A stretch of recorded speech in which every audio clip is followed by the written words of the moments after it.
Good morning. We are extremely pleased that you are here. It is good to come together for the purpose of co-creating. Do you agree? Yes. You are knowing what you are wanting? Yes.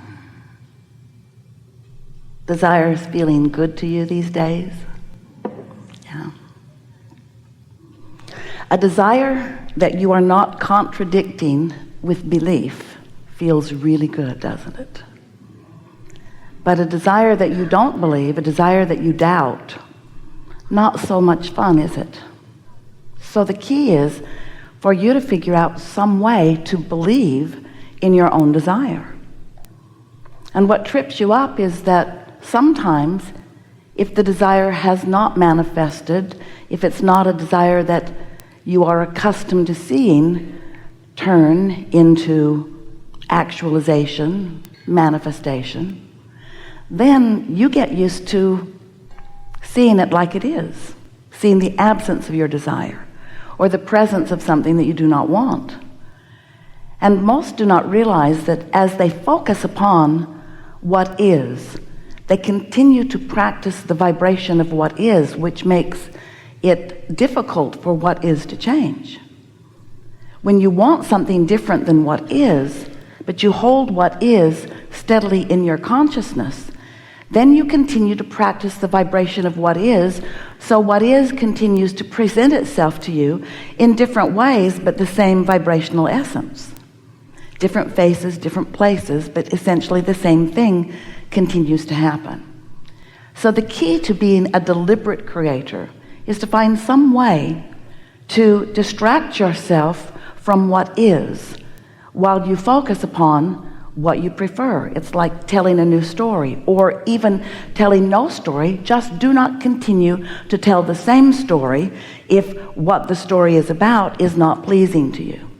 Seems logical, doesn't it? So you live in a universe that is vibrationally based. You are too. You are pure vibration. You are vibration above all other things. But you are vibration that has manifested into some physicality.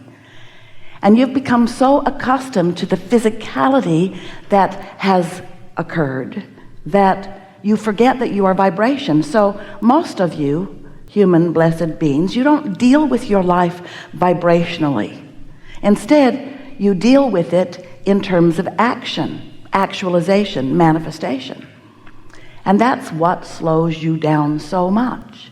If you could realize that you are visualizing things into being, that you are imagining things into being, if you could get your imagination into a larger part of your life experience and your observation into a lesser part of your experience would begin to flip more into things that you do want.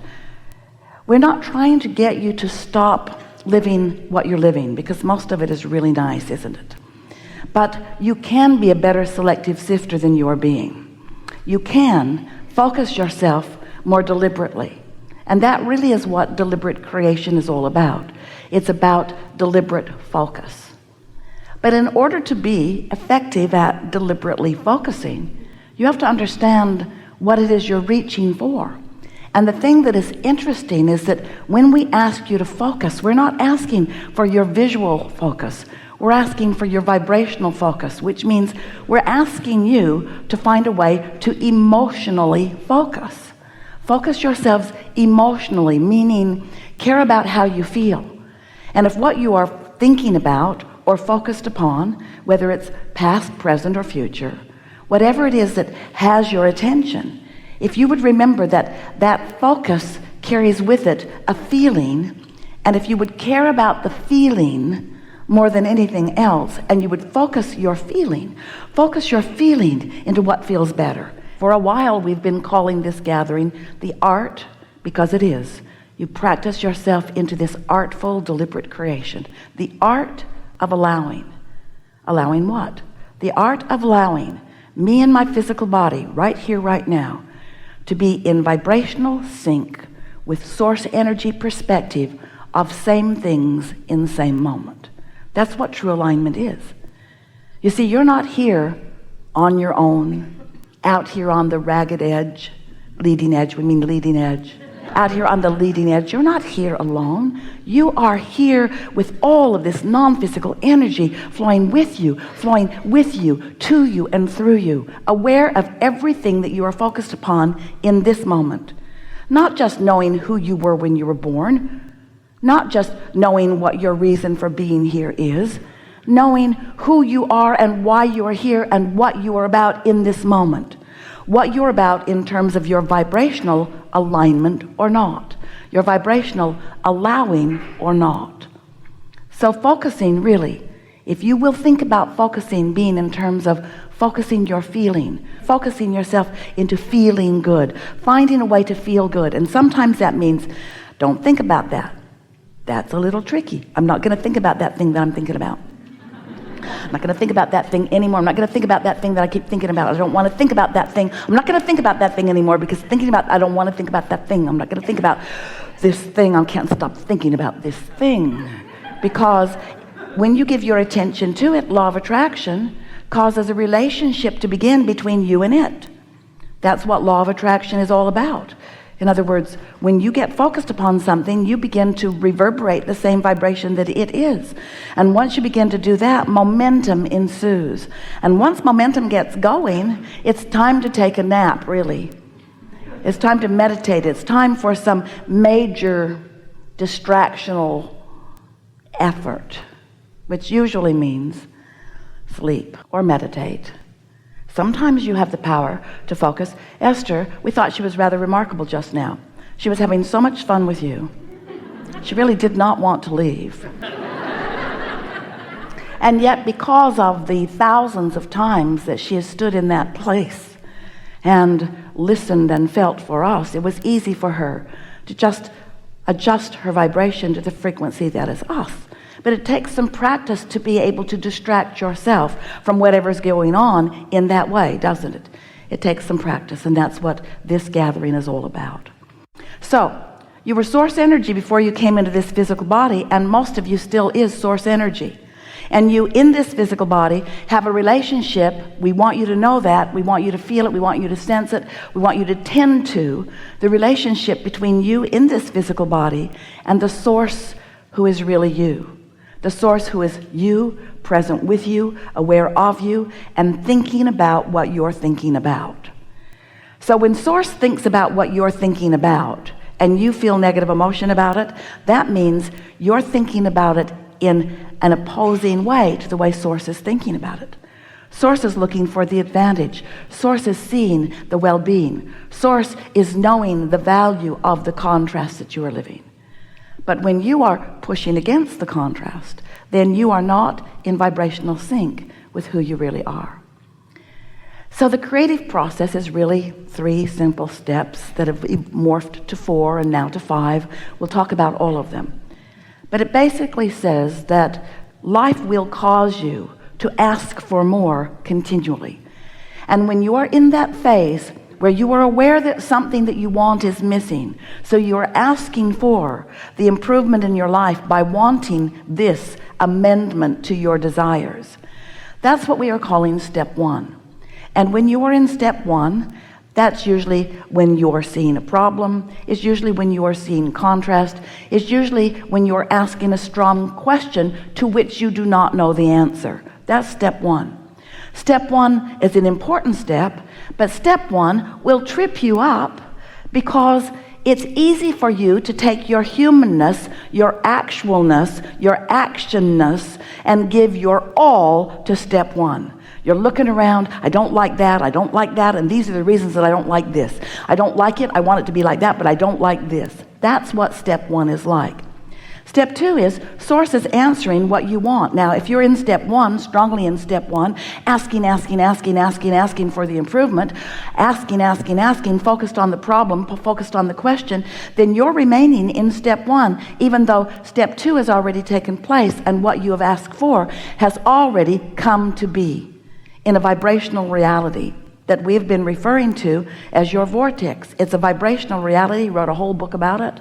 A vibrational reality where everything that you're asking for is already resolved and gathered and completed and done vibrationally. But then you say, you're wise, you're smart aleck too, you're wise. You say, all right, Abraham, we'll play your silly game. I've asked the question and I accept that it has been answered, but how do I get my money out of the vortex and into the bank? How do I get my lover to come home with me now? In other words, it's very fine, this vibrational reality that you have conjured, cooked up, or maybe even imagined, Abraham. But I want the reality. I'm not asking for the vibrational version. I'm asking for the real life, see it, smell it, hear it, taste it, touch it, lick its face version. I want the reality of it. I want it to manifest for me. And we say, that's step 3. That's where you are so aware that step 2 has taken place. And you are proud of yourself for living step 1 and asking with such clarity that now you are in a place of relaxed expectation. You're in the receptive mode.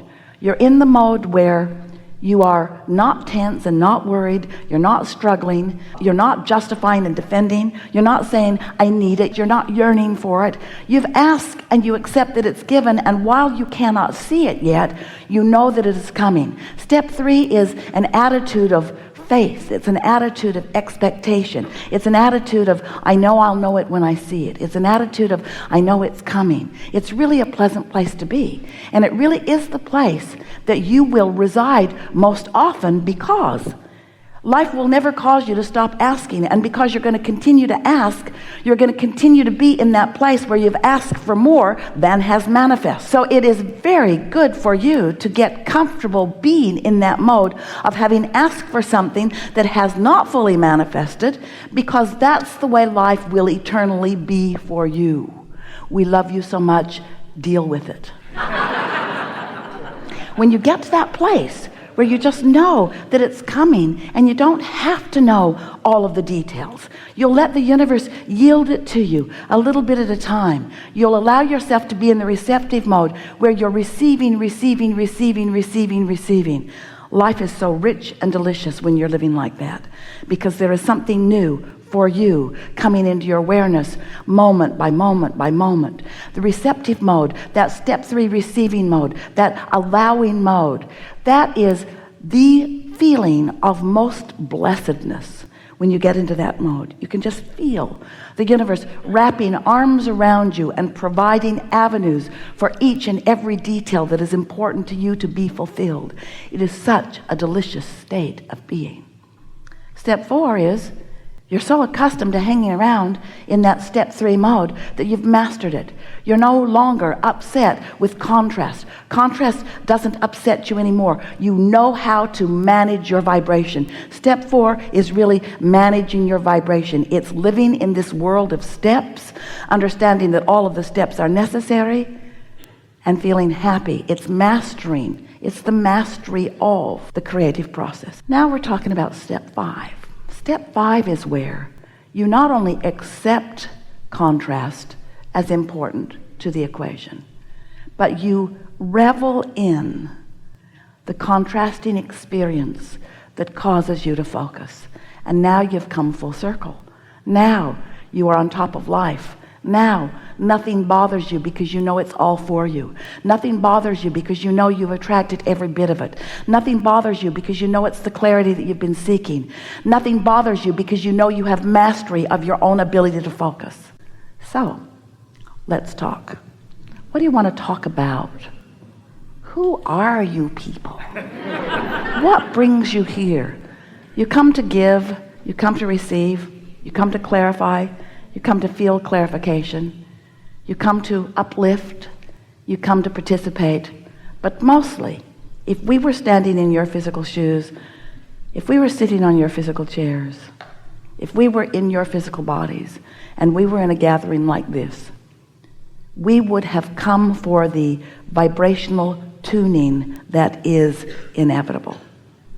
We would come for the immersion in the frequency of your source, to practice and feel and recognize and know what it feels like to be tuned in, tapped in, turned on, and ready for life to reveal itself.